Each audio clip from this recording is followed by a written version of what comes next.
Welcome to Our Girl Relationships. We talk about the problems people face in their day-to-day lives. Let's start with the video. I met my ex-fiancé in my senior year of college, and we continued dating after graduation. A year later, he proposed to me, and I said yes. Now that I think about it, I should have waited for at least 3 to 4 years before accepting his proposal.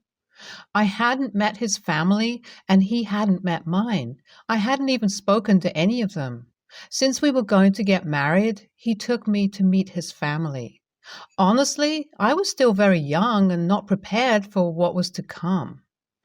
I could tell that his family didn't like me very much, but we were putting up a facade. I didn't do anything wrong to offend them. I had spoken to my fiancé about it, but he said that he spoke to his mother and she loved me. I wondered if I misread the vibe. He had at least spoken to my family a few times on video call, so when we went up to meet them, they were happy and welcoming. My fiancé thought so too. We set up a meeting for both of our families to meet. It didn't go very well. After the little meetup, my mom took me aside and confirmed my thoughts. She asked me if I was sure I wanted to marry him, and if anything were to happen, would he stand with me no matter what? I thought he would, but I was hesitant. There were so many red flags, and I should have noticed that by then. My fiancé's feelings about the meeting were very different. It was like he purposely wasn't seeing what was in front of him. He told me that his mother said it was great and that his family loved us. At this point, I could see his mother's influence on him, but I didn't think much about it. I informed my family about what he said. My father told me to be careful as he was worried about me. I told him there was nothing to worry about and everything was fine. That is me ignoring yet another red flag. It seems that the flag needed to be lit on fire for me to see it. Not to worry, it was lit on fire soon enough. We were back at my fiancé's family's place. Nobody would talk to me. I was making an effort on my part. I tried to talk to his sister, hoping that she would respond, but that thought went down the drain soon enough. She rolled her eyes at me, made an "I'm not interested" sound, and walked off to her boyfriend. Yes, her boyfriend was there, and everybody seemed to talk to him, even though they had only been dating for a few months. I was going to get married to their son, but they didn't really care. I was hurt and disappointed while I was there. I just needed a break from them. I spoke to my fiancé about it, and he tried to include me in their stuff, but they just excluded me anyway. He wasn't very understanding when he told me that I should put in more effort. I told him I was doing the best I could, but they just didn't like me. We fought that day. I told him I wanted to leave and that talking to him wasn't helping either. I was ready to pack up and go by myself. I could use my vacation days in a better way. I would rather be at the beach than with these people. He calmed down and convinced me to give it another try. The next few days were rough. Even my fiancé had started acting weird. I asked him what it was about, but he just got snarky. He would say things like, "I know what's on your mind, and I can see who you're looking at." I was confused. I asked him what he was talking about, but he just made a weird face and walked out. At this point, I was regretting coming here. I was reconsidering my decision about the proposal. What my parents warned me about kept repeating in my mind. I had decided to talk with him after we left. A few days after we left from there, he apologized. He said that he was just feeling off and that since I wasn't getting along with his family, it upset him. I told him directly that he couldn't put this on me alone. I had put in a great deal of effort, from coming with gifts to trying to talk to them every single day, even after they ignored me. It was ridiculous, and I shouldn't have had to go through all of that. I told him that my family wasn't like that towards him, and he was welcomed with open arms. He felt a little guilty when I said that. He said he understood me and would try to diffuse the tension between me and his family. They came to visit him 2 to 3 times more. We didn't live together, and that was good. At least I didn't have to be with them all the time. I obviously went to his apartment to visit them and he would ask me to stay, but I would decline. It wasn't going well and I didn't want to go to work with that energy. He told me not to worry and that they would eventually warm up to me. He coaxed me into thinking that because he was their only son and the youngest, they were overprotective, but that with time they would accept me fully. He said that they didn't hate me, that they just had trouble expressing themselves. I was bothered by this, but I bought it.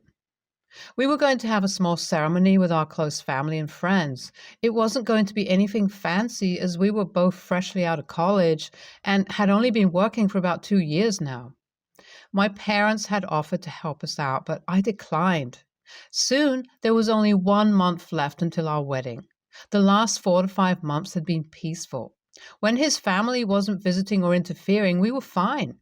One day, he called me up and told me that his family had come up to surprise us and that they wanted to speak to me. He wanted me to come over immediately. I was surprised. I wasn't expecting them, but I thought maybe they were trying to get to know me now that the marriage was so close. I went over and everybody was there, his mother, father, sister, and even her boyfriend. I was a little nervous, but this time they spoke to me and I was happy about it.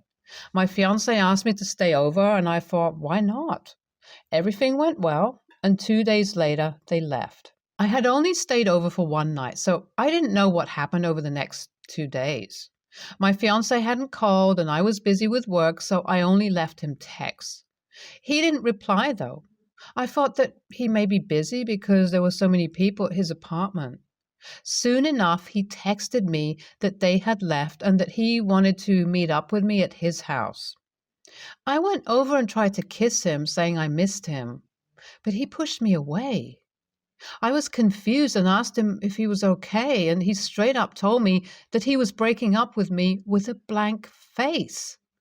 I stood there at the entrance of the hallway in shock. I responded, "What?" I was barely inside his apartment. He then told me to give him back the ring and to get out. I wasn't expecting this. It was 1 month until our wedding. I had met his family 2 days ago, and for the first time, it had gone well. I was in a happy mood. I could feel my eyes getting teary. I asked him why and where had this come from if something had happened. And he told me that I should know what happened. I told him I didn't and asked him to tell me what I had done. He started yelling at me, calling me a whore, and said that his mother had seen me that night trying to make a move on his sister's boyfriend when everybody was sleeping. He continued saying that his sister's boyfriend had pushed me off, telling me to get off him. He asked me how I could stand there acting innocent after I tried to seduce his sister's boyfriend. I looked at him in horror. I told him that I hadn't done any such thing. I had slept through the night in his room, but he refused to listen to me. I asked him what proof he had, and he said that his mother had seen it happen, and even his sister's boyfriend had admitted it to him. I told him to call them up, but he started screaming dirty, dirty words at me, telling me that none of them wanted to see my face ever again. He grabbed my hand and pulled off the ring from my finger harshly. Then he opened the door and pushed me out, telling me to never contact him again. I was teary-eyed, but what happened hadn't been processed yet. I took deep breaths, trying to reach my car. Once I did, I got in and called my father, crying to him about what had happened. He was furious. He told me he was coming down immediately. My mother was there and took over from him, trying to calm us both down. She asked me to take an Uber as she didn't want me driving. I didn't want to leave my car there because I didn't want to come back. I was probably in my car for about an hour before I calmed down. I was still talking to my parents. I eventually drove back to my place and called my best friend up. She came over and tried to comfort me, telling me she never liked him in the first place and that he was a mama's boy. She told me that if he loved me, he would have believed me. She said that I deserved way better than him and called him trash. I agreed with her. Over the next few days, I dragged myself to work, and at night she would come over directly to my place from work. She stayed over for a few days. I blocked and deleted his number from my phone. He had hurt me badly, and I wanted to leave him in the past. Time passed, and it had been 4 months since it had happened. I had gone down to stay with my parents. I had a little meltdown on the day that I was supposed to get married. My family was there with me. Around 5 months after the breakup, my best friend asked me to move in with her into her brother's apartment. She said that he didn't use it much and that we wouldn't even have to pay rent because he needed someone to take care of it. I was down. 10 days later, I moved out. Her brother's apartment was in a fancy building, and I got to live there for free with my best friend. This is the best thing that had happened to me in months. When we were young, I had a stupid crush on her brother. He was 8 years older than me, so he didn't notice. I hadn't seen him in years. A few months passed and I was back to normal, feeling the spark of life. I had completely moved on from my ex. During that time, her brother had come back to the apartment. I'm not going to lie, he was very attractive. One night we had gone out clubbing and I drunkenly confessed my attraction to him. He just opened the door and casually stood there asking me if I was ready for our date or what. I was disheveled. I could hear my best friend's laughter from the hall. We did go out, happy dance. It had been 2 months since we were dating. I had recently gotten a promotion. One day, when I got out of work, I waited outside for my date, BFF's brother, to pick me up. He had dropped me off at work, and we had planned to go out tonight. I texted, and he told me he had parked around the corner and would be there in 5. So I walked out and waited for him, and suddenly, unexpectedly, my ex showed up. He tried to touch my hand, but I moved away from him. I didn't want him anywhere near me. He had caused enough crying and hurt in my life. He tried speaking to me, but I told him to go away. He kept blocking my way, asking me to listen to him, and kept apologizing to me. I didn't reply and just texted my boyfriend to come soon. My ex started rambling on, saying he believed me now and that he was an idiot. He said that his sister had broken up with her boyfriend, and now her boyfriend had spilled all the beans on what had happened, which was nothing. He said that his mother and sister had planned it all, and he went down there to confront them and made them confess. I told him it didn't matter. I told him to leave me out of his affairs, as we didn't know each other anymore. By this time, my boyfriend had pulled up to the side of the road and came out of the car. He looked at my ex. He didn't know who he was. I walked up to him and he kissed me, asking me how my day was. My ex came behind me, calling out to me. I turned around and told him that a year had passed and I had moved on. He should do too. We got in the car and drove off. My boyfriend had realized who it was. He asked me if I still wanted to go out, and I said yes. My ex didn't have much of an effect on me. Over the next few days, my ex still showed up at my workplace, begging me to speak to him. I told him not to show up anymore and that I wasn't interested in talking to him. He kept asking me if we could start over and that he wouldn't repeat his mistakes. I told him it was too late for that. I reminded him that he and his family had accused me of cheating, and he had sided with them, and the fact that I was still being polite to him after all the names he called me was way more respect than he deserved. I don't know what to do to make him go away. Update 1. 1 month later. My boyfriend confronted my ex. It was a heated conversation, but it looks like my ex got the message. He hasn't shown up since then. Update 2. Hi guys, you all keep saying you want an update, so here it is. It has been around 6 months and my ex has left me alone. I did see him outside my office 2 to 3 times, but he was across the road and didn't approach me. I'm still dating my current boyfriend, BFF's brother, and no, she doesn't mind. We're mature people who make our own decisions. She is very supportive of us. NTA. Mother-in-law and sister-in-law can keep the ex to themselves and coddle him all their lives. You dodged a bullet, girl. Thank God, and move on. NTA, your ex is spineless. He is a piece of shit for doing that a month before your wedding. Good thing you all decided to keep it small. Saved a lot of money there. There is something highly wrong with your ex's family. You should have broken up with him long ago. Next story. My oldest sister has two sons with her husband. Harley is 10 and Everest is 5. I'm 19, female. Ever since Everest was born, there have been issues with Harley and him not liking his brother. He tried to give him away all the time after Everest was born. He'd tell his parents to take his brother back and forget about him. He tried to leave him outside. He would scream whenever anyone tried to get him to interact with his brother or pose for a photo. All the early family photos Harley is trying to get out of, and ones of him and Everest, he was mostly held into place because he would get up and leave. I expressed concerns before, so did my grandparents who live with my parents, and me at the time. My sister and her husband said they were getting Harley some help and he just need time to adjust. But he never did adjust. He doesn't want to be around Everest. He rejects him repeatedly, ignores him, yells at him when he asks him to play or for a hug. Everest gets so upset with his brother getting mad at him, and he also gets upset when his brother is there and won't talk to him. Sometimes he will not talk to him at all in a day. I have seen it before. I've also witnessed Harley try to lock Everest out and all kinds of stuff. I brought it up again more recently, and I was told all siblings bicker and sometimes they are close. Harley has told me before he doesn't ever play with his brother, doesn't ever want to be in the same room as him, and will never like him. I have asked him why, and he just says because he doesn't have to and he doesn't care.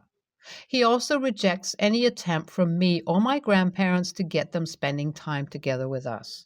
So all of this known, I was asked to start babysitting on Thursdays and Fridays after school for the boys. I have an online store where I sell stuff and set my own hours, so I could.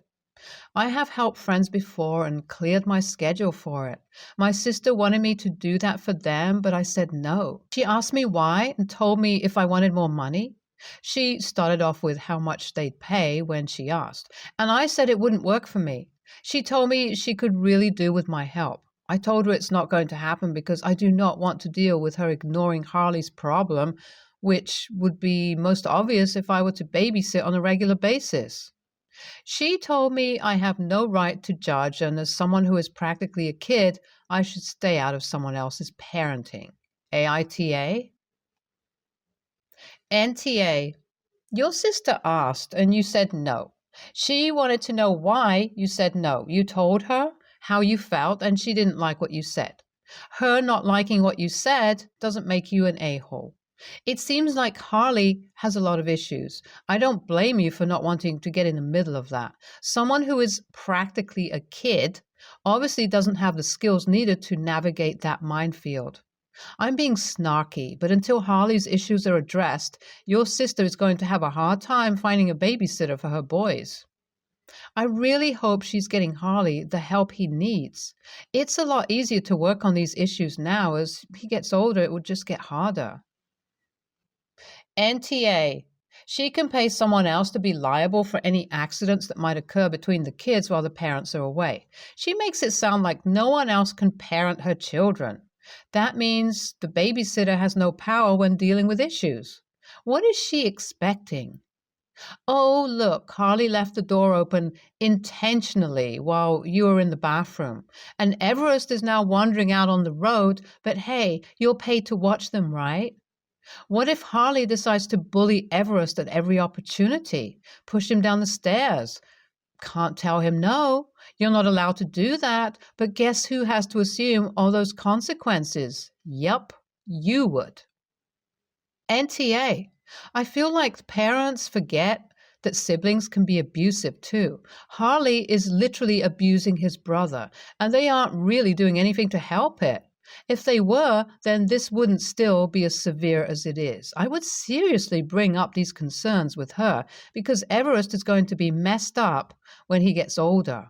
All he knows is his brother hates him and is always mean to him, and he basically gets a free pass. If I ever treated my sibling that way, I would be punished for everything I did and sent to a therapist until I realized that I'm no longer an only child. These issues are serious and honestly are signs of possible bad events to come. Stay tuned for more stories from our girl relationships.